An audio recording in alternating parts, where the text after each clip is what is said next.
Today at 1, millions of voters across the UK are casting their ballots in the general election. 40,000 polling stations around the country are open till 10 o'clock tonight. Many of the party leaders have already voted. And also on the programme this lunchtime, the Metropolitan Police reviews its investigation into the crash that left 2 young girls dead at a school in London.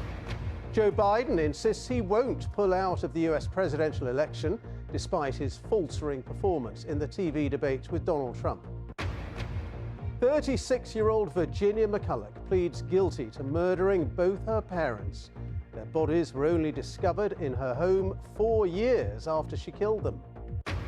And it's Brits Day at Wimbledon with the Murray brothers and a host of other British stars all in action. Coming up on BBC London, the accountant conned out of nearly £30,000 and the scammers going to extraordinary lengths to trick their victims.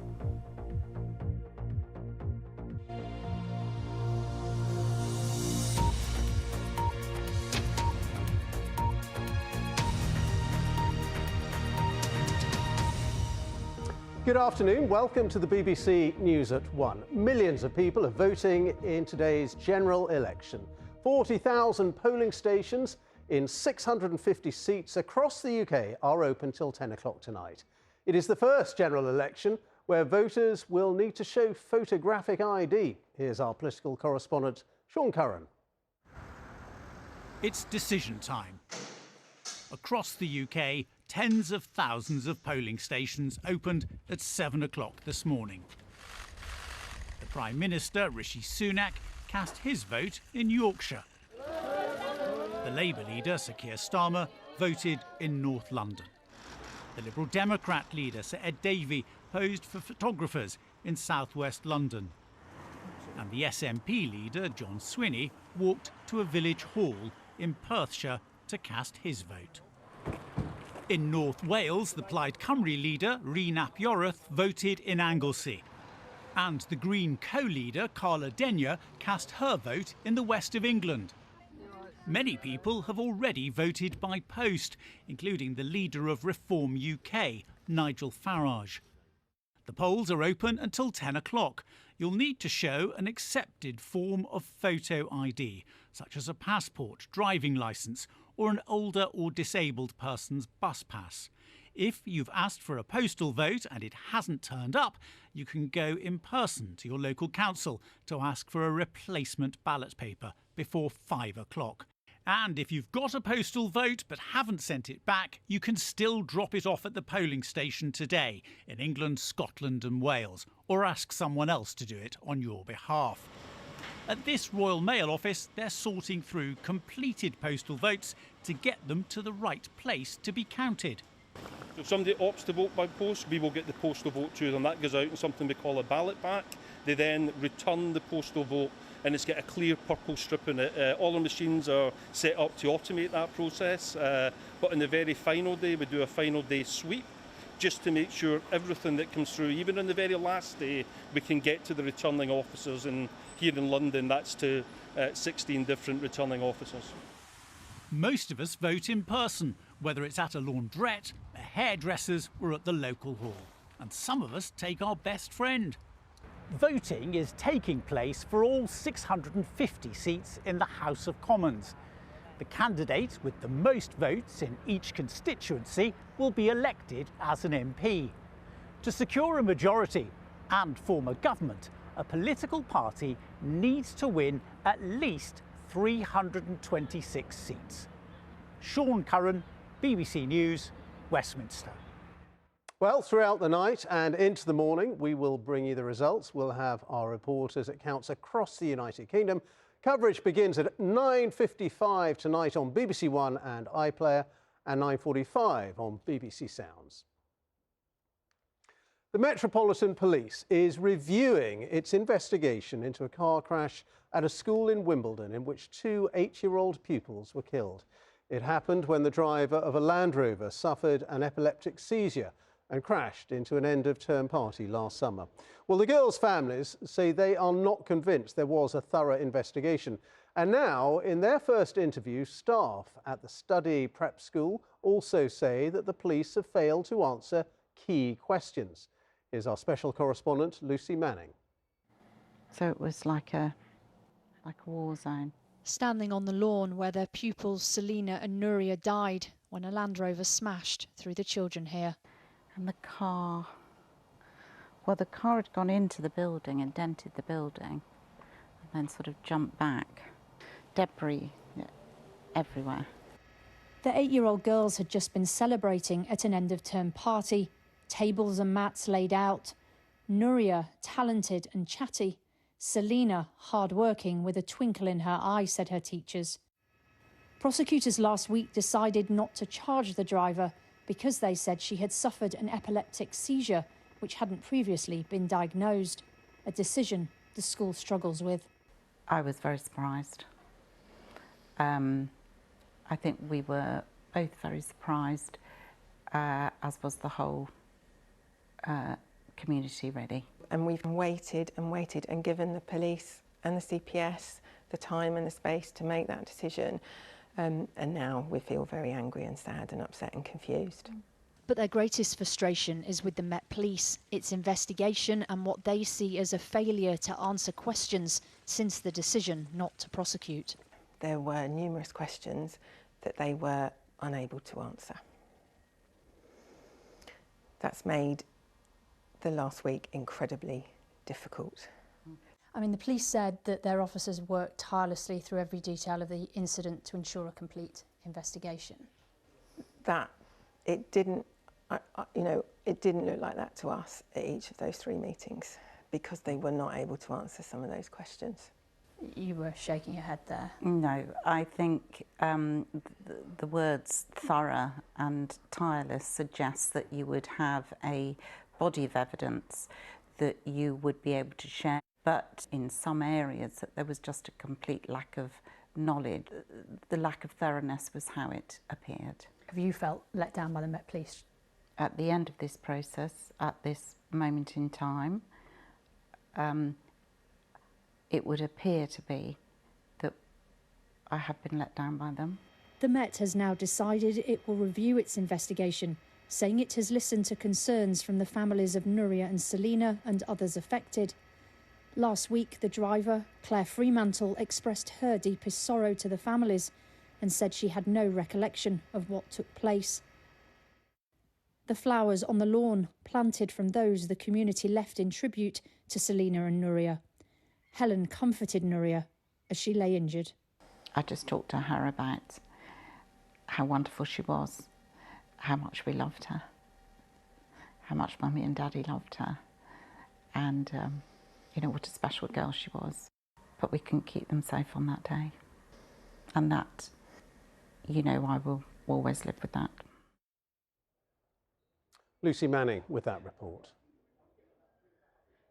US President Joe Biden has insisted he will not pull out of this year's presidential election, despite calls from some Democrats for him to do so after his disastrous performance at last week's TV debate with Donald Trump. Mr. Biden, who is 81 years of age, said he won't be pushed out of the race. And several Democrat governors who met Mr. Biden at the White House have rallied behind him, as our North America correspondent Peter Bowes now reports. Folks, how are you? This is the biggest personal challenge facing Joe Biden since he launched his re-election campaign. Many Democrats are widely reported still to be in panic mode a week after this. Making sure that we're able to make every single solitary person eligible for what I've been able to do with the COVID. With dealing with everything we have to do with. The president's fumbling performance during his debate with Donald Trump has led to growing calls from members of his own party for him to abandon his bid for a second term. 2 Democratic congressmen have urged Mr. Biden to step down, while US media outlets say a letter is circulating in the House of Representatives with party members urging their colleagues to sign to persuade the president to call it a day. But Mr. Biden has, it seems, the backing of Democratic governors after a meeting at the White House, where they said they had a frank discussion with the president. It was candid. I think that You know, we always believe that when you love someone, you tell them the truth. And I think we came in and we were honest about the feedback that we were getting. We were honest about the concerns that we were hearing from people. And we were also honest about the fact that as the president continued to tell us and show us that he was all in, that we said that we would stand with him. Earlier, it was business as usual for Mr. Biden. He appeared at a ceremony posthumously to award medals to 2 Civil War heroes. Mr. President. He ignored the shouts of reporters and left the White House press secretary to answer the question of the day. The president is clear-eyed, and he is staying in the race. I don't have anything else beyond that. He's staying in the race. That is what the president is promised to do. Later, the president spelled out his intentions in a campaign message to his supporters. "I'm the Democratic Party's nominee," he wrote. "No one is pushing me out. I'm not leaving. I'm in this race to the end." Americans will be watching the 81-year-old closely over the next few days when he's scheduled to give a high-profile TV interview and appear at a campaign rally. In the meantime, Donald Trump, who's 78, is pushing ahead in the opinion polls, while more and more voters are saying Joe Biden is too old to be president.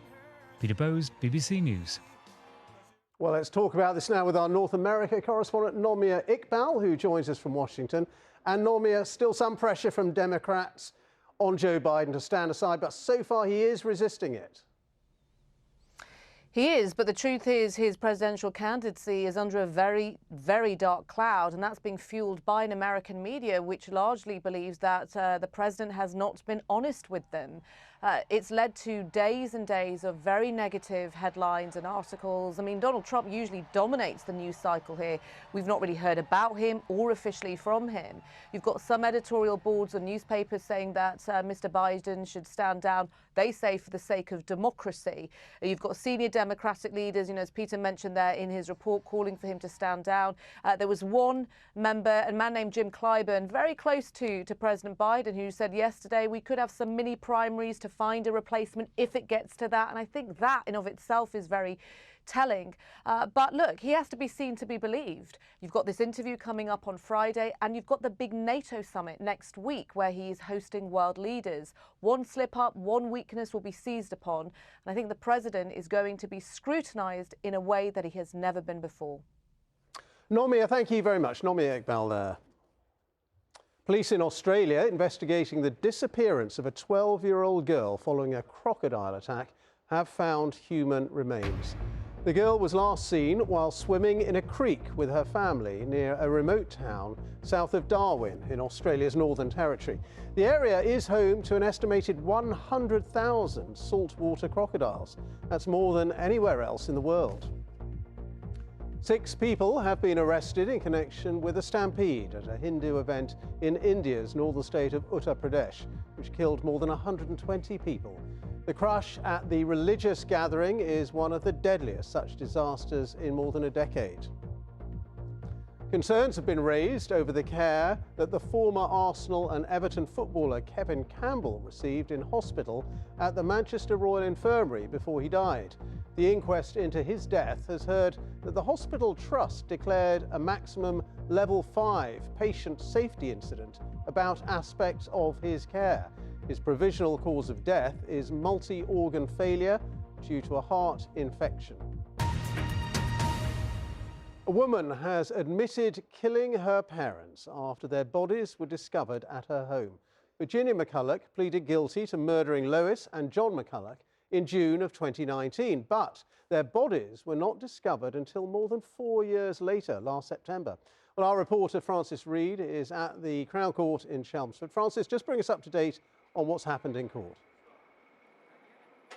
Yeah, this is what we've heard in court today. So Virginia McCulloch, who's 36, was charged with murdering her parents, Lois and John McCulloch, back in 2019. They were in their 70s at that time, and Mr. and Mrs. McCulloch's bodies were found at their home in Essex back in September last year, as you said. Police had arrived at the couple's home after welfare concerns had been raised. They'd actually been reported missing, and it was the next day that police then found human remains remains at the property at the same location. An inquest later found that Mrs. McCulloch had died of a stab wound to the chest, but the cause of death for Mr. McCulloch is still unknown at the moment. Police at the time said it was a very complex investigation, but today in court here in Chelmsford, Virginia McCulloch pleaded guilty via video link from prison in Peterborough to 2 counts of murder. Sentencing is due to take place in October.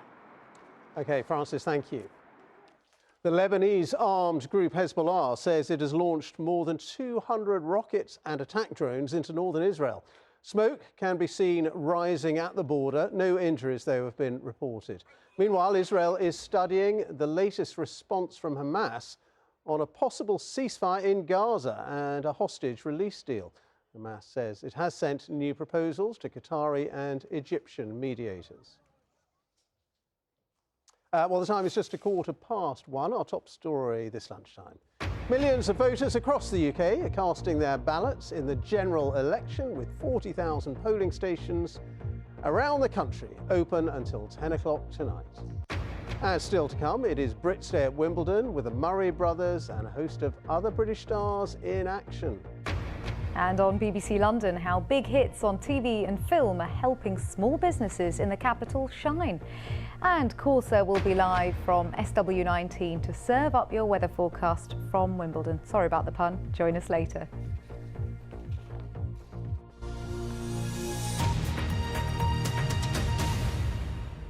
Now, it's thought there are just 15,000 southern white rhinos left in the wilds of Africa. And because of that dwindling population, many are inbred and more susceptible to disease.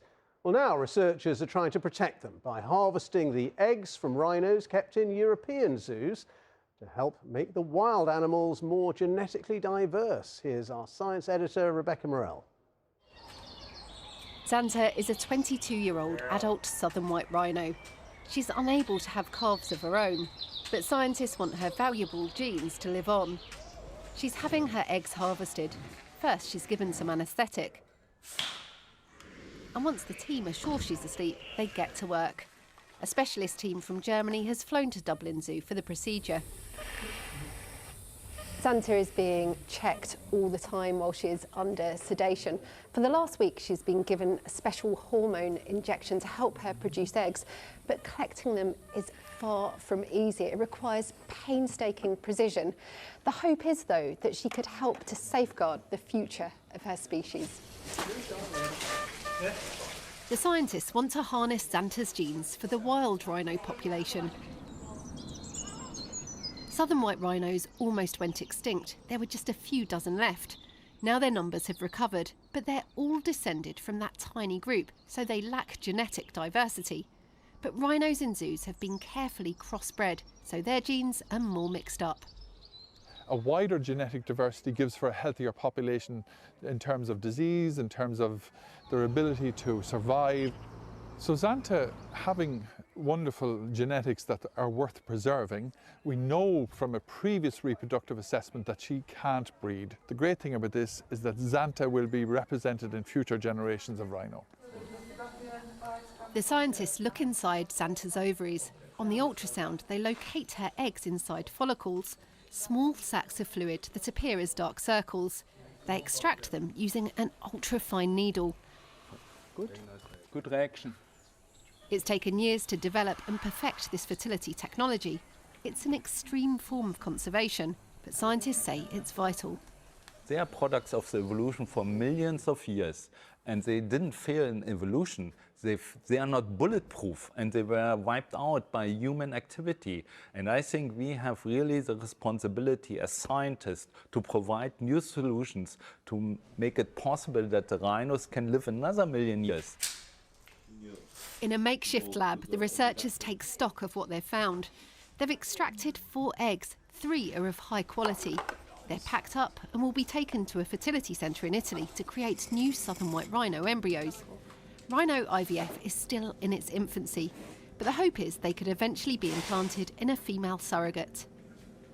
It's a lot of effort. A lot of people invest a lot of energy and time and effort, and in the end we actually come home with a few cells, But however, these cells have the potential to become embryos and to form a new rhino, a huge 2-ton animal. So yeah, it is worth it, but it's always a relief when we have a good outcome in the end. A few minutes after the procedure, Xanta is up, a little unsteady at first. Although she doesn't know it, the eggs she's donated could make a big difference, ensuring the survival of future generations of southern white rhinos. Rebecca Morrell, BBC News, Dublin Zoo. There are warnings of dangerous floods and mudslides in Jamaica after Hurricane Beryl deluged the island with heavy rain for more than 12 hours. Beryl crossed the south of Jamaica overnight and is expected to move over the Cayman Islands this afternoon, although the eye of the storm may just miss them. It's then forecast to hit the coast of Mexico a little later on tonight or in the early hours of tomorrow. Now, it's killed at least 10 people so far across the Caribbean. Our correspondent Will Grant has the latest from Mexico. Having ripped off roofs and tossed aside homes as it tore through the Caribbean, Hurricane Beryl has now hit Jamaica. For days, the island's government has said that the storm's destructive force was not to be underestimated. The Beryl would lash the country with high sustained winds, strong gusts and heavy rain. They also warned of life-threatening storm surges too. And even within the first hours of the storm making landfall, streets in the capital, Kingston, began to flood, damaging homes and businesses. An evacuation order for low-lying areas was put into place, and the Prime Minister stressed that residents of at-risk communities should move to safer districts. We urge all Jamaicans to comply with notices to evacuate if and when they are issued. The coming hours will reveal just how much damage Beryl has wrought in Jamaica, but other islands show the devastation it can cause. In Carriacou, off the coast of Grenada, entire communities have been left homeless, with buildings destroyed or rendered uninhabitable. In St. Vincent and the Grenadines, Union Island was among the worst affected places in the Caribbean, receiving the full brunt of Beryl's power. Beryl is an unprecedented storm. None have formed as quickly or have intensified as fast in Atlantic hurricane history. And satellite pictures show it's not done yet. As the storm leaves Jamaica's territory, it will move towards the Mexican mainland. The tourist resort of Cancun is directly in its path. Just as people in Grenada, in St. Vincent and the Grenadines and in Jamaica had prayed for the best as Beryl drew near, now Mexicans are crossing their fingers in the hope that this extraordinarily powerful storm begins to weaken before it reaches their communities too. Will Grant, BBC News, Mexico. Well, we could talk now to Tom Hanson, who's a reporter with the US network CBS. He joins us from Montego Bay in Jamaica. Tom, we talked to you this time yesterday before the hurricane hit. Just talk us through now what the damage has been. Yeah, well, the damage, we're getting a better sense of that as the day goes on, as we get more daylight. You know, I'm standing on one of the main thoroughfares here in Montego Bay, and I'm going to try to safely cross. This is one of the sites where there has been just substantial damage, but there are people on the ground here who are clearing the way, and that's why you're seeing cars that are able to pass what was once an impassable road. I want to show you just the scale of this right now, because this is the size of the tree. It's taller than me, that was yanked out of the earth from the sheer ferocity of the winds brought by Beryl. And I also want to point out something that's a really interesting thing. You know, for these storms that are out at sea, sea level is that way, or the sea is that way. The tree is pointed toward the sea. That's because we're on the dirty side of the storm. You would think that the winds, the storm winds, would knock over the tree away from the ocean. And as you can see, they are still actively cutting up these things. So we're gonna come back to you later, but for now it's an active scene. Back to you. Tom, thank you very much indeed. A lot of work going on there in Jamaica, clearly. Now, here, a teacher has been sentenced to 6.5 years in prison after being found guilty of having sex with 2 underage schoolboys. Rebecca Joins had groomed both boys from the age of 15 and became pregnant by one of them. Well, our reporter Nick Garnett is at Manchester Crown Court for us now. Nick, just bring us up to date.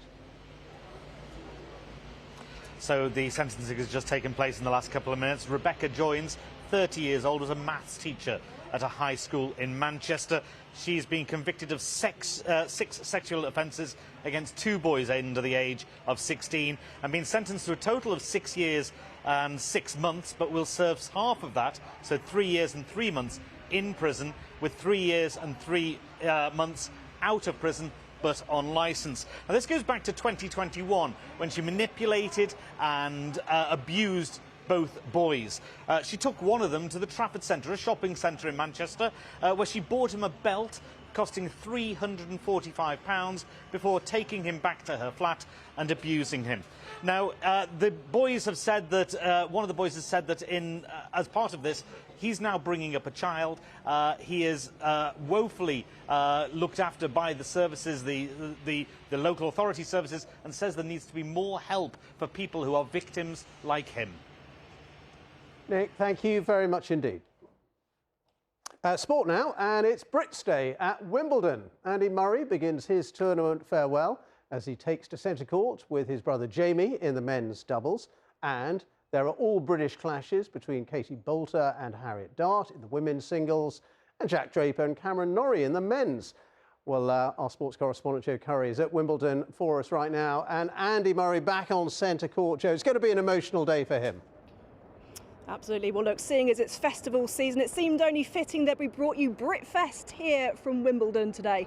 Anticipation very much building ahead of Andy Murray's match this evening, but raising the curtain on the main stage, or centre court, is the unexpected opening act of 22-year-old Jacob Fernley. The Scottish wildcard has a formidable task of taking on 7-time champion Novak Djokovic. Says he didn't sleep a wink last night, and who could blame him? But then, yes, fans will very, very much be waiting around for the headline act of Andy Murray finally taking to the courts here for the first time this year with his brother Jamie in the doubles. They haven't done it before. He says it will be a very special moment and he needs to make the most of it. Now, over on court number 1, we've got the top 2 British players in both the men's and women's singles going head to head. Currently, Harriet Dart is leading Katie Boulter by 2 games to 1 in that opening set. It's a very busy one today. The queue today was 11,000 people. Everybody wants a ticket to what's going to be a blockbuster of British tennis. Can't wait. Joe, thank you very much indeed. And from tennis to football, because England fans are heading to Dusseldorf for their team's quarter-final clash with Switzerland at the Euros this weekend. Now, there has been some speculation Gareth Southgate could change his tactics for the big match. Let's ask our sports correspondent John Watson about that. He's in Dusseldorf for us now. John. Well, Ben, there was always going to be a change in personnel with the suspension to England defender Mark Gahey, but it looks as though there could be a change in formation as well, with England moving to a 3-man defence in that victory against Slovakia last time out, and they've worked on it in training as well this week. They have had relative success with it at previous tournaments, but if used, will it have the success against a very tough Switzerland side, as Andy Swiss reports? They're the small nation making a big noise. Switzerland have been one of the surprises of these Euros, just 19th in the world rankings, but you wouldn't guess it. Might be a shooting opportunity straight away. Vargas with a stunner. In the last round, they knocked out the champions Italy, and now their fans here in Dusseldorf believe England are next. England go home, England go home, England, England. The team spirit in Switzerland is very, very great. Very great. And it's greater than the spirit of England. And I think we win 2-0. 2-0. Can you win the cup? Yes. Yes. So can Switzerland's players live up to that expectation? They're captained by former Arsenal star Granit Xhaka, and there's no shortage of belief. Yeah, let's see. It's a good challenge, and my team is ready to have this big fight against big England. Well, here at the Dusseldorf Arena, Switzerland will be hoping to make history. They've never been beyond the quarterfinals of a major tournament, and they haven't beaten England in some 43 years. Oh, Rooney! At their last Euros meeting in 2004, a teenage Wayne Rooney inspired England to victory. The teams also met at Euro 96. Vega. And one of the Swiss players that day says England need to be careful. Do you think there is a danger that England might underestimate Switzerland? So if England will underestimate them, that will be a huge mistake. I think in the moment now, England has to play extremely at the top of their game if they want to do a good result against Switzerland. England then have been warned. Can they cope with the very handy Swiss? Andy Swiss, BBC News, Dusseldorf. Yes, and we will be hearing from the England camp later on. They'll no doubt be asked about this possible change in tactics, and I guess it's inevitable, isn't it, with performances not quite being at the level many had expected, that every tactical change and tweak that Gareth Southgate is employing at the moment is being pored over and analysed. Switzerland will obviously be the toughest team that England have faced at this tournament. They came close to beating Germany in the group phase. It's fascinating as the England supporters arrive here in Dusseldorf talking to them. They will tell you, yes, they're into the quarterfinals, but Ben, they're not quite sure how England have managed it. John, thank you very much indeed. John Watson there, and good to see Andy Swiss reporting on the Swiss. Now, still to come on today's programme, we'll be hearing about the breeding glowworms attracting conservationists and wildlife spotters to the grasslands of Sussex. Now it's time to join our colleagues for a look at the news where you are.